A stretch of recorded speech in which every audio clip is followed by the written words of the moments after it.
Hi viewers, welcome to Politicos. ప్రస్తుతం మన మేడ్చల్ మల్కాజ్గిరి జిల్లాలోని కలెక్టరేట్ వద్ద ఉన్నాము. ఈరోజు ప్రజావాణిలో భాగంగా ఇక్కడికి అనేక మంది ప్రజలు రావడం జరిగింది. వాళ్ళు ఏ సమస్యల పట్ల వచ్చారో వారిని అడిగి తెలుసుకుందాం ఒకసారి. ధన్యవాదాలు. పబ్లిక్ నుంచి బాగా మెసేజ్ ఇస్తుంది, బాగా ఛానళ్ళు కూడా మీరు ప్రసారం చేస్తున్నారు. అందువలన ఫస్ట్ మీకు మీ ఛానల్కు ధన్యవాదాలు తెలుపుతున్నాము. మా పేరు కిష్టప్ప, మేము అలియాబాద్ షామీర్పేట మండల్ అలియాబాద్ నుంచి వచ్చాము. ఇక్కడ కలెక్టర్ ఆఫీస్ కట్టారు, కానీ కలెక్టర్ ఆఫీస్కి వచ్చే పబ్లిక్కి సౌకర్యాలు లేదు. అంటే సౌకర్యం అంటే ట్రాన్స్పోర్ట్ లేదు. ఇప్పుడు ఆడోళ్ళు ఉన్నారు, ఆడోళ్ళు ఎలా రావాలి ఇక్కడ ప్రజాపాలనకి కానీ కలెక్టర్ ఆఫీసుల సమస్యలపైన? ఇప్పుడు మేడ్చల్ నుంచి రావాలంటే మేడ్చల్ నుంచి వచ్చి అలియాబాద్ చౌరాస్ దిగాలి. అక్కడి నుంచి దిగిన తర్వాత మళ్ళీ దొంగలమైషం రావాలి, దొంగలమైషం నుంచి ఇక్కడికి రావాలి. అంటే లేడీస్ కానీ చిన్నపిల్లలు ఎత్తుకొని కానీ బండ్లు లేకున్న వాళ్ళు, కార్లు లేకున్న వాళ్ళు ఎలా రావాలి ప్రజా కార్యక్రమానికి ఇక్కడికి కలెక్టర్ ఆఫీస్కి? అందుగురించి ఈరోజు మేము మా పార్టీ తరఫున, సిపిఎం పార్టీ తరఫున ఇక్కడ ఈరోజు ఒక లీటర్ కూడా ఇచ్చినాం. ఏది మన ప్రజావాణిలో తప్పనిసరిగా ఈ సమస్యను పరిష్కారం చేయాలని, లేకపోతే మేము ధర్నా కూడా చేసేదానికి కూడా సిద్ధమన్నాం. ఎందుకంటే కలెక్టర్ ఆఫీస్ కట్టింది ఎందుకు? ప్రజల సౌకర్యం గురించి, ప్రజల సమస్యలు పరిష్కారం చేయాలనే కదా. ప్రజలు వస్తేనే కదా ఇక్కడ. ప్రజలు ఎలా రావాలి ఇక్కడికి? ట్రాన్స్పోర్ట్ ఉండాలి కదా. ట్రాన్స్పోర్ట్ లేకుండా లేడీస్ ఎలా రావాలి? పిల్లల్ని ఎత్తుకొని రావాలి, పిల్లల్ని ఇంటి దగ్గర వదిలేసి రావాలి. ఆటోకి రావాలంటే ఎన్ని పైసలు అవుతాయి?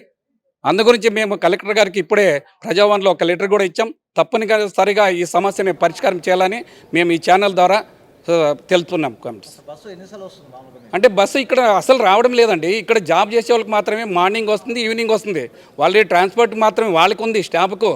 పబ్లిక్కి నో ట్రాన్స్పోర్ట్. ప్రజలకు నో బస్. మీరు కావాలంటే మీ ఛానల్ తర్వాత మీరు ట్రాన్స్పోర్ట్ ఎక్కడైనా చేంజ్ చేసుకోండి. మేడ్చల్ డిపోలో కనుక్కోండి, సికింద్రాబాద్ కనుక్కోండి, ఎక్కడైనా సర్వే చేయండి మీరు. ప్రజావానికి కానీ కలెక్టర్ ఆఫీస్కి ఇక్కడ బస్సులు వస్తున్నాయా లేదా? మేము అదే డిమాండ్ చేస్తున్నాం. అక్కడ కూడా అడిగారు, కలెక్టర్ గారు అడిగారు, మన జాయింట్ కలెక్టర్ అడిగారు, బస్సులు వస్తున్నాయి కదండి. ఇక్కడ స్టాఫ్కి వస్తున్నాయి, పబ్లిక్కి వస్తలేదు. ఇప్పుడు ఇక్కడంతా ఇంతమంది ఉన్నారు, అడగండి ఎవరైనా బస్సులో వచ్చారా ఇక్కడికి? అందరూ ఆటోలో వచ్చారు, వాళ్ళు ఓన్ బండ్లలో వచ్చారు. అదే లేడీస్కి వాళ్ళు ఏం లేకుండా సౌకర్యం లేకపోతే ఎలా వస్తారండి? ఇక్కడ అడవిలో కట్టారు ఇక్కడ కలెక్టర్ ఆఫీసు. కలెక్టర్ ఆఫీస్ కట్టినప్పటి నుంచి ఉందండి, ఈరోజు ఆ రోజు కాదు. కలెక్టర్ ఆఫీసు ఇక్కడ కట్టినప్పటి నుంచి కూడా ఇదే పరిస్థితి ఉంది. అందుగురించి మేము చెప్తుండేది ఏంటంటే తప్పనిసరిగా ట్రాన్స్పోర్ట్ బస్ సౌకర్యం మేడ్చల్ నుంచి ఇక్కడ వేయాలి, వివిధ ప్రాంతాల నుంచి సికింద్రాబాద్ నుంచి కూడా ఇక్కడ వేయాలి. ఎందుకంటే ఇది అన్ని మండలాలకు కలెక్టర్ ఆఫీస్ కదా. వివిధ ప్రజలు ఎక్కడెక్కడైతే వస్తారో అక్కడి నుంచి కూడా బస్ సౌకర్యం కల్పించాలి అని మేము డిమాండ్ చేస్తున్నాం మీ ఛానల్ ద్వారా. అంటే అధికారిని కలిసినప్పుడు మేము లెటర్ ఇచ్చినప్పుడు తప్పనిసరిగా ఈ అరేంజ్మెంట్ చేస్తామని కూడా చెప్పారు. ఓకే, థ్యాంక్ యూనండి.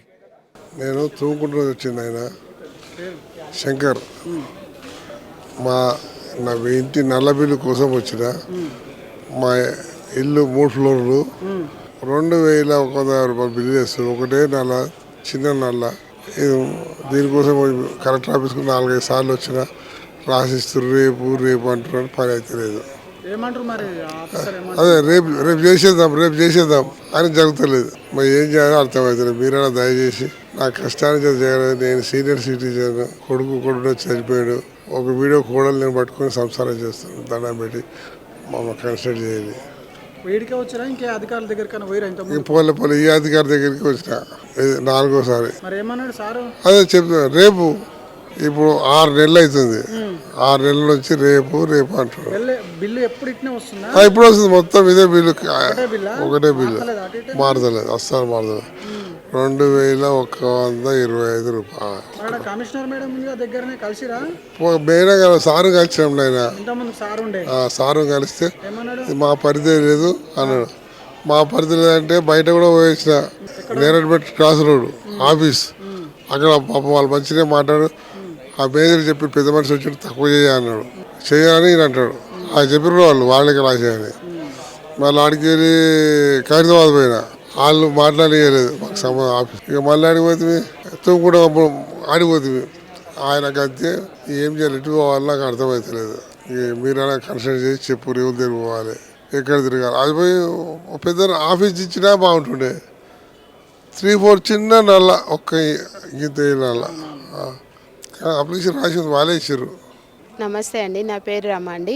నేను వికలాంగురాలిని. నాకు 88% ఉంది హ్యాండిక్యాప్. ఇట్లా నాకు 42 ఇయర్స్ అండి.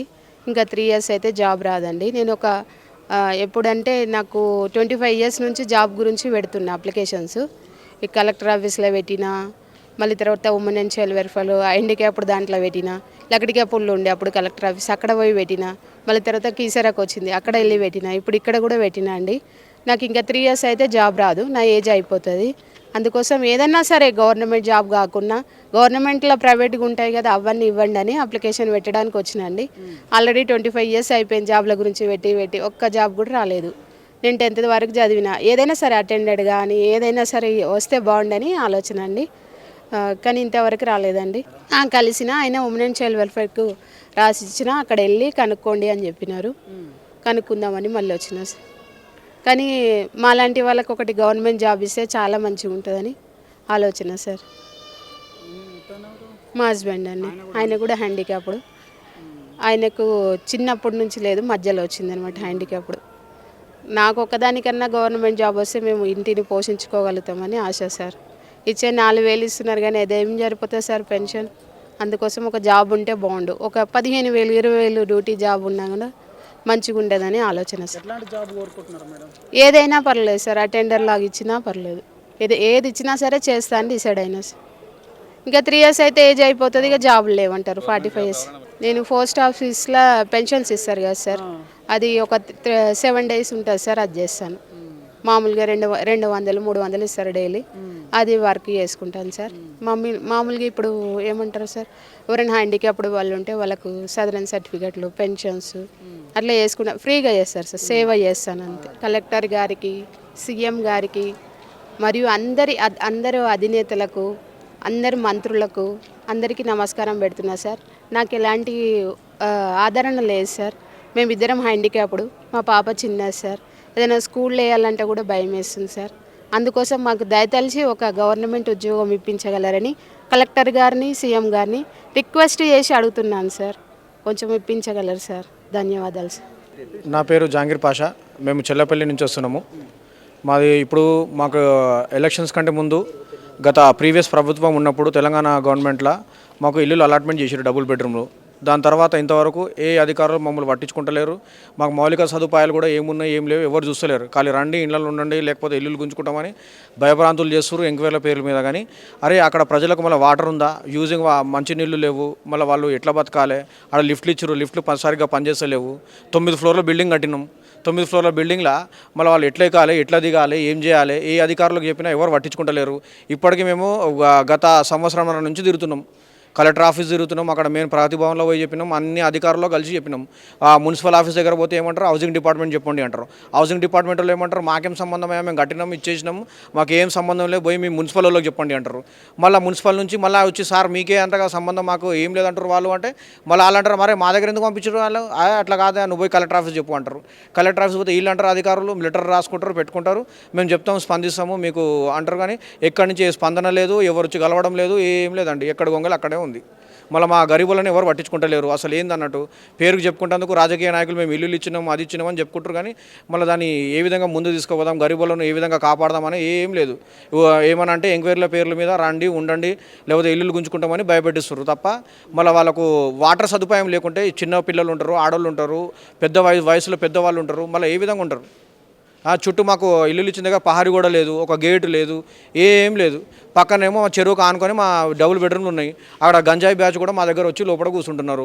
అక్కడ ఉన్న లేడీస్ కూడా భయభ్రాంతులకు పోతున్నారండి. ఎందుకంటే ఎవరు మొగలు 24 గంటలు ఇంట్లో ఉండరు కదా, జాబులకు పోయేటోళ్ళు ఉంటాం మేము వచ్చేసరికి మా ఇంటికి రక్షణ ఎవరు. మళ్ళీ దీని గురించి మేము ఎన్నోసార్లు అంటే కూడా ఎవరు పట్టించుకుంటలేరండి, ఎవరు స్పందిస్తలేరు. అధికారులకు కలిసినప్పుడల్లా అధికారులు ఏమంటారు అంటే మీరు ఓపిక పట్టండి అమ్మా, అన్ని పనులు 1 by 1 అవుతుంది, మేము పరిష్కరిస్తాము, వెయిట్ చేయండి అంటున్నారు. అంతేగాని ఎప్పటికవుతుంది అని చెప్పేసి ఎవరు కూడా గ్యారంటీ అనేది ఇస్తలేరు. సార్ అవుతుంది, పని చేస్తాం అంతే, మీరు వెయిట్ చేయండి.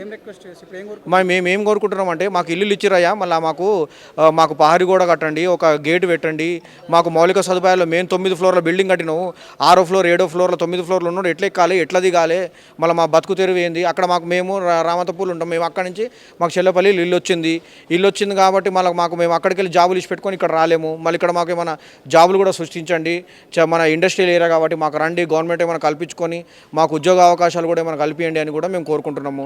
మళ్ళీ మాకు మెయిన్ వాటర్ లేదండి, బోర్లు ఇచ్చిరు అప్పుడు 3 బిల్డింగ్లు కట్టేటప్పుడు 3 బోర్లు వేసినట్ట గవర్నమెంట్. ఆ బోర్లు కూడా ఎండిపోయినాయి, అందులో కూడా వాటర్ వస్తలేదు.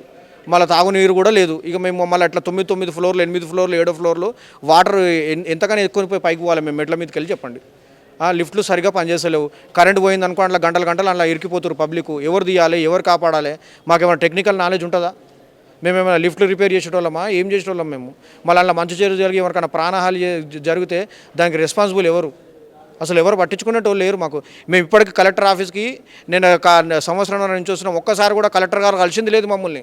అసిస్టెంట్ కలెక్టర్ గారు కూడా మమ్మల్ని కలుస్తలేరు. మరి అధికారులు ఎందుకున్నారు ఇక్కడ మాకు అర్థమవుతలేదు. వస్తేనేమో విజిటింగ్ టైంలో రమ్మండి అంటారు, విజిటింగ్ టైంలో వస్తేనేమో సార్ లేరు, బయట వేరు, ఆడ మీటింగ్ ఉంది, ఈడ మీటింగ్ ఉంది అంటే మళ్ళీ నార్మల్ పబ్లిక్కి మళ్ళీ ఒక షెడ్యూల్ అన్న రిలీజ్ చేయండి. ఇలా రాకండి, సార్ ఉండలేరు. మళ్ళీ విజిటింగ్ అవర్స్ ఎందుకు ఇచ్చింది ప్రభుత్వం నేను అడుగుతున్నా. విజిటింగ్ అవర్స్ అని ఇక్కడ రాస్తారు బోర్డుల మీద. ముందు వస్తేనేమో విజిటింగ్ అవర్స్ రండి, ముందు మేము కలవము, ఆ పనులు ఉంటాయి అంటారు. విజిటింగ్ అవర్స్ వస్తేనేమో ఏడు మీటింగ్ వచ్చిన సడన్గా వెళ్ళిపోయారు అంటారు. అంటే మేము జాబులు మానుకొని ఇటు పనులన్నీ ఇచ్చి పెట్టుకొని ఎక్కడి నుంచో మేము ట్రావెలింగ్ చేసుకొని ఇక్కడికి రావాలి. వచ్చిన తర్వాత ఇక్కడ ఏ అధికారి కలవాలి? మళ్ళీ ఒక కలెక్టర్ మమ్మల్ని కలుస్తలేడు. మళ్ళీ ఎవరిని కలవాలి? మా బాధ ఎవరు చెప్పుకోవాలి? మా గోడ ఎవరు చెప్పుకోవాలండి? చెప్పండి. మళ్ళీ ఎవరు మాకు న్యాయం జరిపిస్తారు అని నేను అడుగుతున్నా. ఈరోజు ప్రజావాణిగా అందరి ముందులో నేను అడుగుతున్నా. ఈ ఛానల్ చూసే వాళ్ళు కూడా అందరూ ఒకసారి జనాలు ఎవరైతే న్యూస్ చూస్తారో అందరూ చూడండి, ఆలోచించండి. ఇలా పేదల బతుకు ఎట్లా అయిపోతుంది? ఎవరు పట్టించుకుంటారు పేదల గురించి? మాట్లాడితేనేమో ఇప్పుడు వచ్చింది కాంగ్రెస్ ప్రభుత్వం, పేదల ప్రభుత్వం అంటారు. కానీ ఆ పేదలను పట్టించుకునే నాదులు లేడండి. మళ్ళీ ఇప్పుడు మాకు న్యాయం ఎవరు జరిపిస్తారు? ఎట్లా మమ్మల్ని ముందుకు తీసుకుపోతారు అనేది మా గోడ అండి. మాకు ఇల్లు వచ్చిన సంతోషం లేకుండా ఉంది. మేము వచ్చి ఎట్లుండాలి మా పిల్లలతోటి? ఆడ మేము ఎత్తబడకాలే. యూజ్ చేసేందుకు వాటర్ లేదు, తాగుతందుకు కూడా వాటర్ లేదండి. మళ్ళీ ఇట్లాంటి మేము బతకాలా? ఏ నాయకుడు వచ్చి అక్కడ ఉంటారు? ఇట్లాంటి దీనాది స్థితిలో ఏంది మా పరిస్థితి ఏంది? మేము గత సంవత్సరం నుంచి తిరుగుతున్నాం, ఎవరు స్పందిస్తలేరు. ఇక్కడ కలెక్టర్ సార్ కూడా మాకు కలుస్తలేరు. ఇక మా గోడ ఎవరు చెప్పుకోవాలి చెప్పండి? వాళ్ళకు కూడా తెలిసాము. రాజకీయ నాయకులు అయితే స్పందించి మేము చేపిస్తామని వాళ్ళు కూడా మా గౌరవ ఎమ్మెల్యే గారు కూడా లెటర్ రాసిచ్చారు కలెక్టర్ గారికి స్పందించండి అని. ఎంపీ గారు కూడా రాసిచ్చారు. రాజకీయ నాయకులు స్పందిస్తున్నారు.